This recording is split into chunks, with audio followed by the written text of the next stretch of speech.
Let me just start by saying that Peter Terry was addicted to heroin. We were friends in college and continued to be after I graduated. Notice that I said I. He dropped out after 2 years of barely cutting it. After I moved out of the dorms into a small apartment, I didn't see Peter as much. We would talk online every now and then. AIM was king before Facebook. And there was a period of time when he wasn't online for about 5 weeks straight. I wasn't worried. He was a pretty notorious flake and drug addict, so I just assumed he stopped caring. Then, one night, I saw him log on. Before I could initiate a conversation, he sent me a message. "David, man, we need to talk."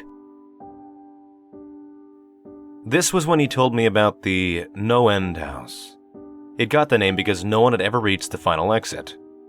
The rules were pretty simple and cliché. Reach the final room of the building and you win $500. There were 9 rooms in all. The house was located outside the city, roughly 4 miles from my house. Apparently, Peter had tried it and failed. He was a heroin and who knows what the fuck else addict, so I just figured the drugs got the best of him, and he wigged out at a paper ghost or something. He told me it would be too much for anyone, that it was unnatural. I didn't believe him. I told him that I would check it out the next night, and no matter how hard he tried to convince me otherwise, $500 sounded too good to be true. I had to go. I set out the following night. When I arrived, I immediately noticed something strange about the building. Have you ever seen or read something that shouldn't be scary, but for some reason a chill crawls up your spine? I walked towards the building, and the feeling of uneasiness only intensified as I opened the front door. My heart slowed and I let out a relieved sigh as I entered the building. The room looked like a normal hotel lobby, decorated for Halloween. A sign was posted in place of a worker. It read, "Room 1 this way. 8 more follow. Reach the end and you win." I chuckled and made my way to the first door.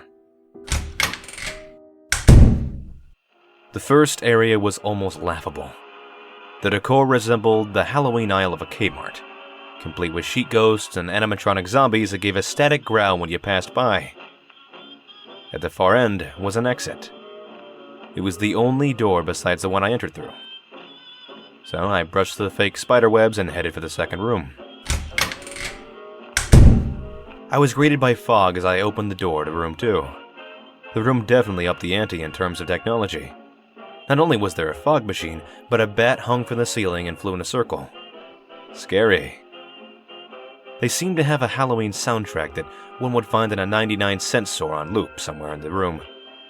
I didn't see a stereo, but I guess they must have used a PA system. I stepped over a few toy rats that wheeled around and walked with a puffed chest across to the next area. I reached for the doorknob, and my heart sank to my knees. I did not want to open that door. A feeling of dread hit me so hard I could barely even think. Logic overtook me after a few terrified moments, and I shook it off and entered the room. Room 3 is when things began to change. On the surface, it looked like a normal room. There was a chair in the middle of the wood-paneled floor. A single lamp in the corner did a poor job of lighting the area, casting a few shadows across the floor and wall. There was a problem. Shadows. Plural. With the exception of the chairs, there were others. I had barely walked in the door and I was already terrified. It was at that moment that I knew something wasn't right. I didn't even think as I automatically tried to open the door I came from. It was locked from the other side. That set me off. Was someone locking the doors as I progressed? There was no way. I would have heard them. Was it a mechanical lock that set automatically? Maybe. But I was too scared to really think. I turned back to the room and the shadows were gone. The chair's shadow remained, but the others were gone. I slowly began to walk. I used to hallucinate when I was a kid, so I wrote off the shadows as a figment of my imagination. I began to feel better as I made it to the halfway point of the room. I looked down as I took my steps, and that's when I saw it. Or didn't see it. My shadow wasn't there. I didn't have time to scream. I ran as fast as I could to the other door and flung myself without thinking about the room beyond. The fourth room was possibly the most disturbing. As I closed the door, all light seemed to be sucked out and put back in the previous room. I stood there, surrounded by darkness, not able to move. I'm not afraid of the dark and never have been, but I was absolutely terrified. All sight had left me. I held my hand in front of my face, and if I didn't know what I was doing, I would have never been able to tell. Darkness doesn't describe it. I couldn't hear anything. It was dead silence. When you're in a soundproof room, you can still hear yourself breathing. You can still hear yourself being alive. I couldn't. I began to stumble forward after a few moments. My rapidly beating heart, the only thing I could feel. There was no door in sight. Wasn't even sure there was one this time. The silence was then broken by a low hum. I felt something behind me. I spun around wildly, but could barely even see my nose. I knew it was there, though. Regardless of how dark it was, I knew something was there. The hum grew louder, closer. It seemed to surround me, but I knew whatever was causing the noise was in front of me, inching closer. I took a step back. I had never felt that kind of fear. I can't really describe true fear. I wasn't even scared I was going to die. I was scared of what the alternative was. I was afraid of what the thing had in store for me. Then the lights flashed for a second, and I saw it. Nothing. I saw nothing, and I know I saw nothing there. The room was again plunged into darkness, and the hum became a wild screech. I screamed in protest. I couldn't hear this goddamn sound for another minute. I ran backwards, away from the noise, and fumbled for the door handle. I turned it, and fell into room 5. Before I describe room 5, you have to understand something. I am not a drug addict. I have had no history of drug abuse or any sort of psychosis short of the childhood hallucinations I mentioned earlier. And those were only when I was really tired or just waking up. I entered the NoEnd house with a clear mind. After falling in from the previous room, my view of room 5 was from my back, looking up at the ceiling. What I saw didn't scare me. It simply surprised me. Trees had grown into the room and towered above my head.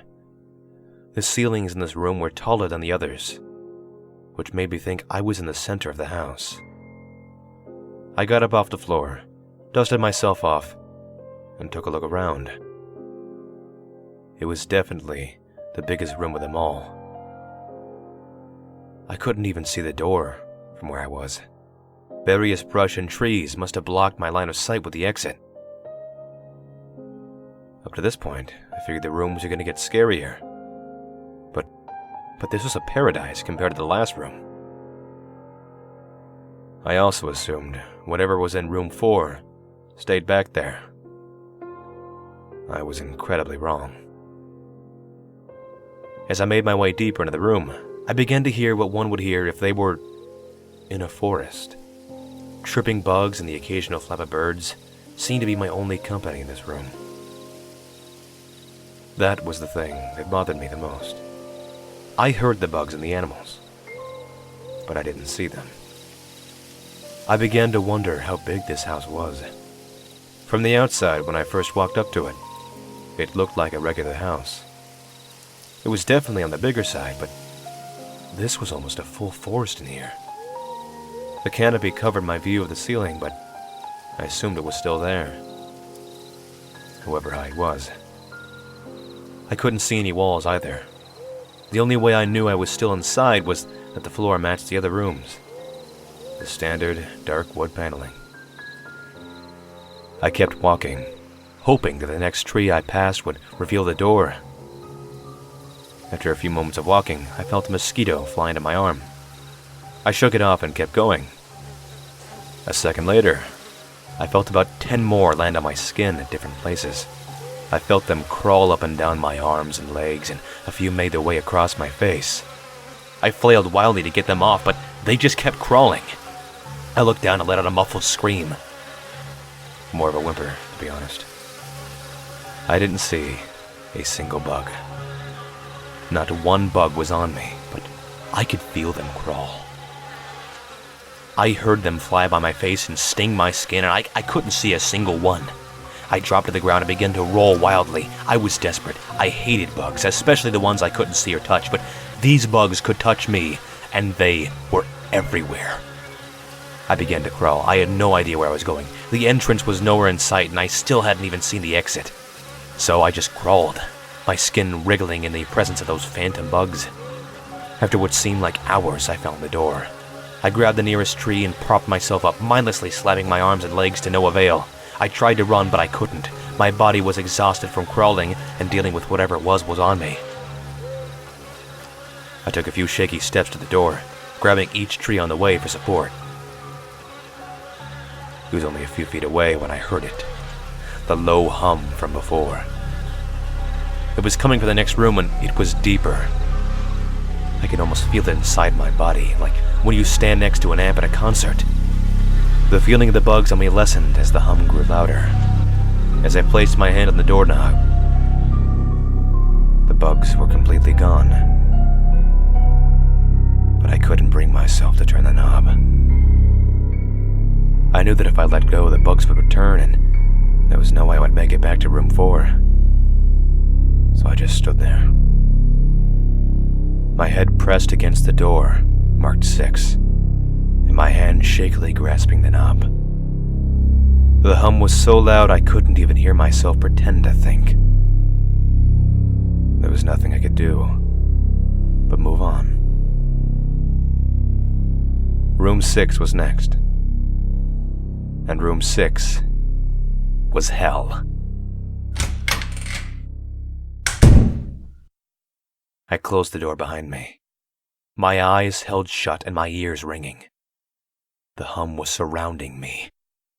As the door clicked into place, the hum was gone. I opened up my eyes in surprise, and the door I had shut was gone. It was just a wall now.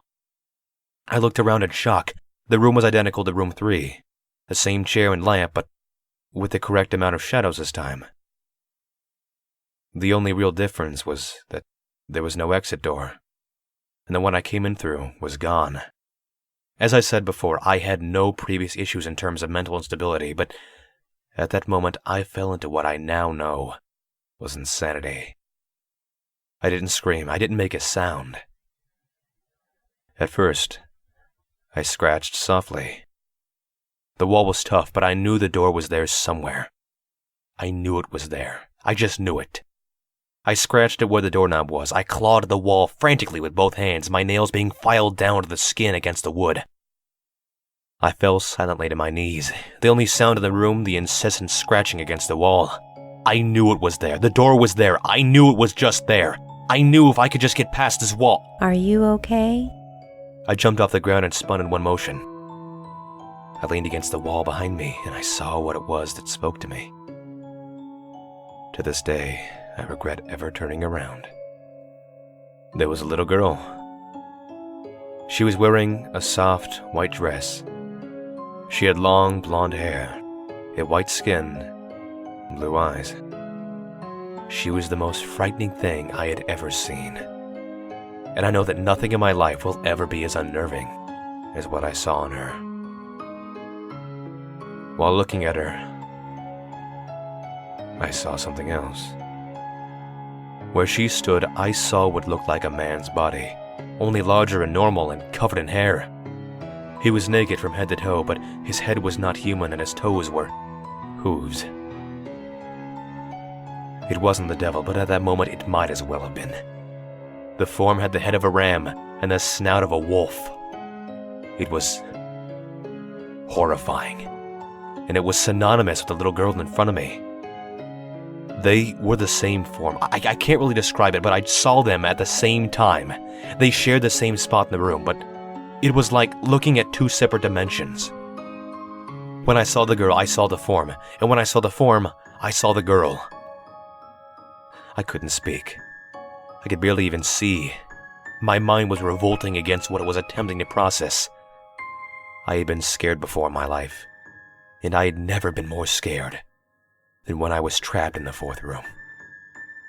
But that was before room 6. I just stood there, staring at whatever it was that spoke to me.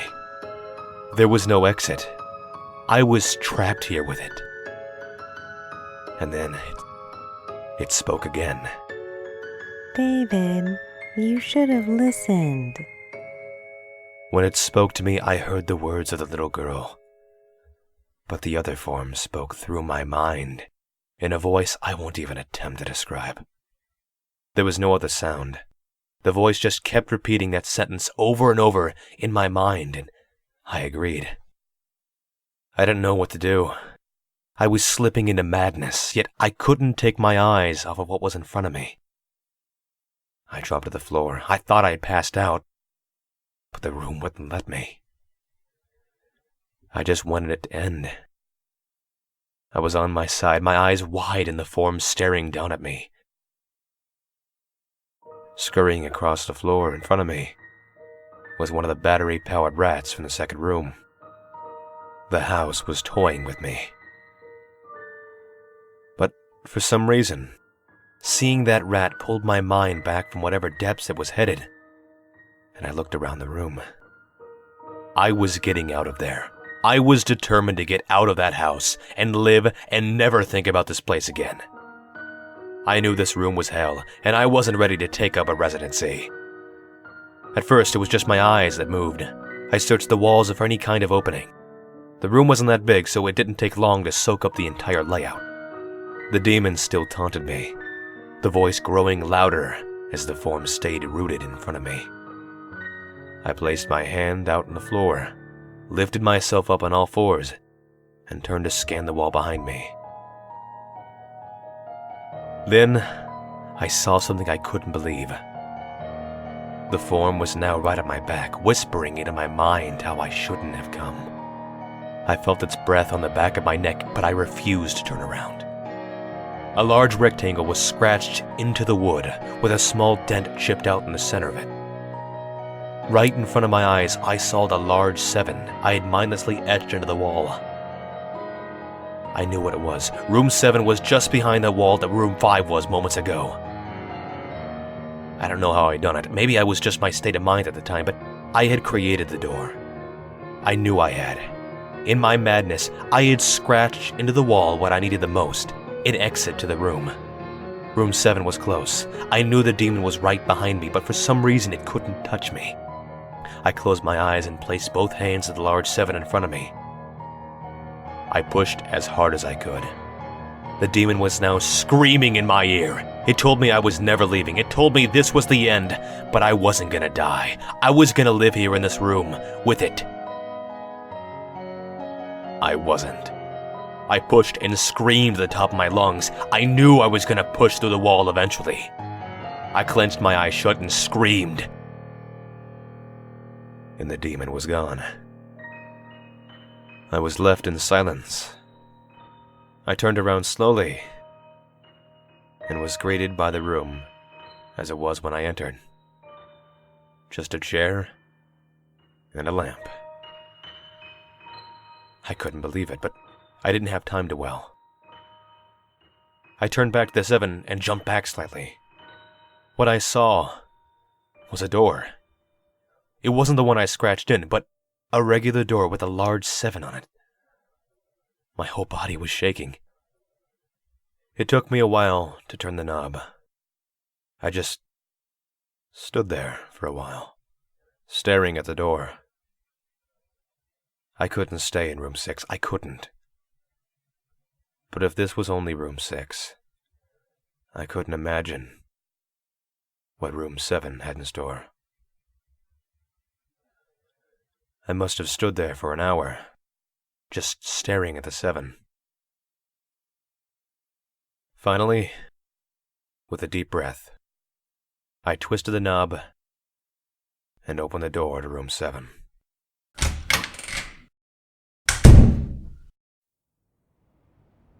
I stumbled through the door, mentally exhausted and physically weak.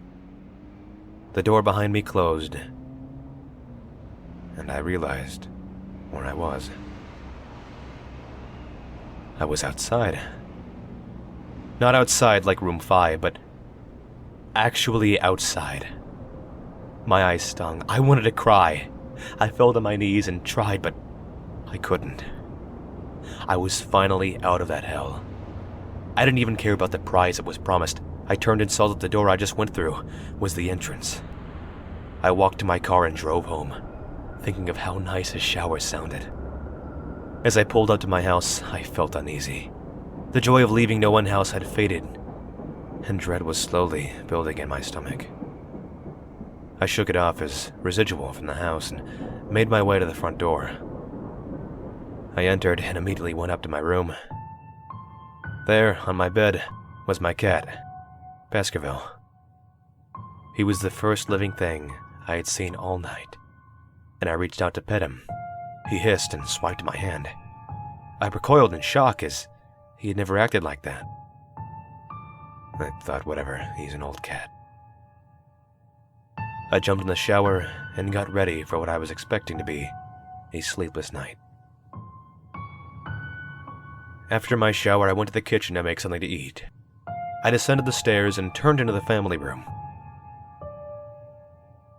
What I saw would be forever burned into my mind. My parents were lying on the ground, naked and covered in blood. They were mutilated to near unidentifiable states. Their limbs were removed and placed next to their body, and their heads were placed on their chests, facing me. The most unsettling part was their expressions. They were smiling, as though they were happy to see me. I vomited and sobbed there in the family room. I didn't know what had happened. They didn't even live with me at the time. I was a mess. Then, I saw it.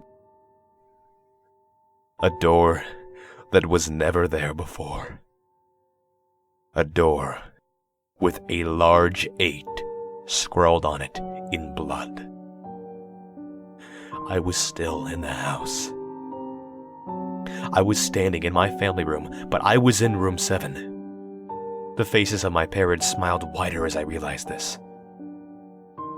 They weren't my parents. They couldn't be, but they looked exactly like them. The door marked 8 was across the room, behind the mutilated bodies in front of me. I knew I had to move on, but at that moment, I gave up. The smiling faces tore into my mind. They grounded me where I stood. I vomited again and nearly collapsed. Then, the hum returned. It was louder than ever, and it filled the house and shook the walls. The hum compelled me to walk. I began to walk slowly, making my way closer to the door and the bodies. I could barely stand, let alone walk. And the closer I got to my parents, the closer I came to suicide. The walls were now shaking so hard it seemed as though they were going to crumble. But still, the faces smiled at me. As I inched closer, their eyes followed me. I was now between the 2 bodies, a few feet away from the door. The dismembered hands clawed their way against the carpet towards me.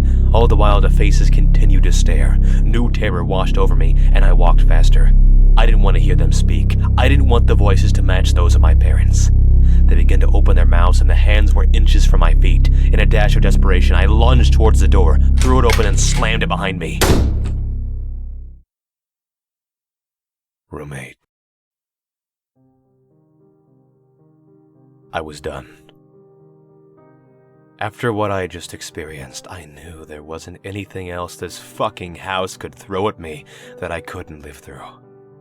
There was nothing short of fires of hell that I wasn't ready for. Unfortunately, I underestimated the abilities of NoEnd House. Unfortunately, things got more disturbing, more terrifying, and more unspeakable than Roommate. I still have trouble believing what I saw in Roommate. Again, the room was a carbon copy of rooms 3 and 6, but sitting in the usually empty chair was a man. After a few seconds of disbelief, my mind finally accepted the fact that the man sitting in the chair was me. Not someone who looked like me. It was David Williams. I walked closer. I had to get a better look, even though I was sure of it. He looked up to me, and I noticed tears in his eyes. Please, please, don't do it. Please, don't hurt me. Please, don't hurt me. What? I asked. Who are you? I'm not gonna hurt you. Yes, you are. Yes, you are.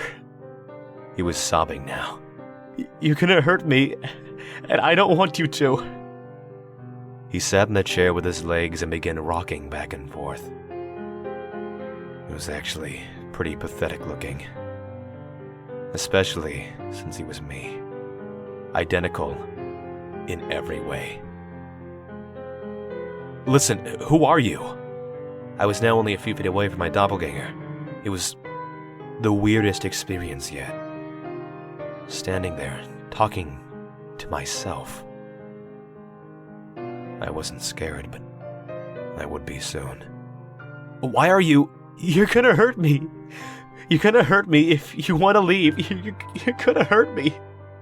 Why are you saying this? Just calm down, alright? Let's just try to figure this... And then I saw it. The David sitting down was wearing the same clothes as me, except for a small red patch at his shirt, embroidered with the number 9. You're going to hurt me. You're going to hurt me. Don't, please. You're going to hurt me. My eyes didn't leave that small number on his chest. I knew exactly what it was. The first few doors were plain and simple, but after a while, they got a little bit more ambiguous. 7 was scratched into the wall, but by my hands. 8 was marked in blood above the bodies of my parents, but 9... This number was on a person, a living person. Worse still, it was on a person that looked exactly like me. David? I had to ask. Yes. You're going to hurt me. You're going to hurt me. He continued to sob and rock. He answered to David. He was me, right down to the voice. But that 9. I paced around for a few minutes, while he sobbed in his chair. The room had no door, and similarly to room 6, the door I came through was gone. I studied the walls and floor and around the chair, sticking my hand underneath it, and seeing if anything was below. There was. Below the chair was a knife. Attached was a tag that read, "To David, from management. The feeling in my stomach as I read that tag was something sinister. I wanted to throw up, and the last thing I wanted to do was remove the knife from under the chair. The other David was still sobbing uncontrollably. My mind was spinning into an attic of unanswerable questions. Who was this here, and how did they get my name? Not to mention that as I knelt on the cold wood floor, I also sat in that chair, sobbing in protest of being hurt by myself. It was all too much to process. The house and the management had been playing me this whole time. My thoughts, for some reason, turned to Peter and whether or not he got this far. If he did, he met a Peter Terry, sobbing in this very chair, rocking back and forth. I shook those thoughts out of my mind. They didn't matter. I took the knife from underneath the chair, and immediately, the other David went quiet. "David," he said in my voice, "what do you think you're going to do?" I lifted myself from the ground and clenched the knife in my hand. "I'm going to get out of here." David was still sitting in the chair, though he was very calm now. He looked up at me with a slight grin. I couldn't tell if he was going to laugh or strangle me. Slowly, he got up from the chair and stood, facing me. It was uncanny. His height and even the way he stood matched mine. I felt the rubber hilt of the knife in my hand and gripped it tighter. I don't know what I was planning on doing with it, but I had a feeling I was going to need it. "Now," his voice was slightly deeper than my own, "I'm going to hurt you, and I'm going to keep you here." I didn't respond. I just lunged and tackled him onto the ground. I had mounted him and looked down, knife poised and ready. He looked up at me, terrified. It was like I was looking in a mirror. Then the hum returned, low and distant, though I still felt it deep in my body. David looked up at me as I looked down at myself. The hum was getting louder, and I felt something inside me snap. With one motion, I slammed the knife into the patch in his chest and ripped down.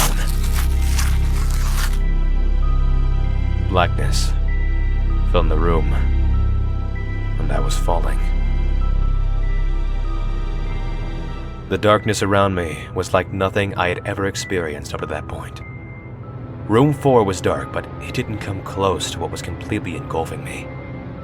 I wasn't even sure if I was falling after a while. I felt weightless, covered in dark. Then a deep sadness came over me. I felt disembodied and completely lost. I knew where I was. This was hell. Room 9 was hell. Then it happened. A light. One of those stereotypical lights at the end of the tunnel. I felt ground come up from below me, and I was standing. After a moment or two of gathering my thoughts and senses, I slowly walked towards the light.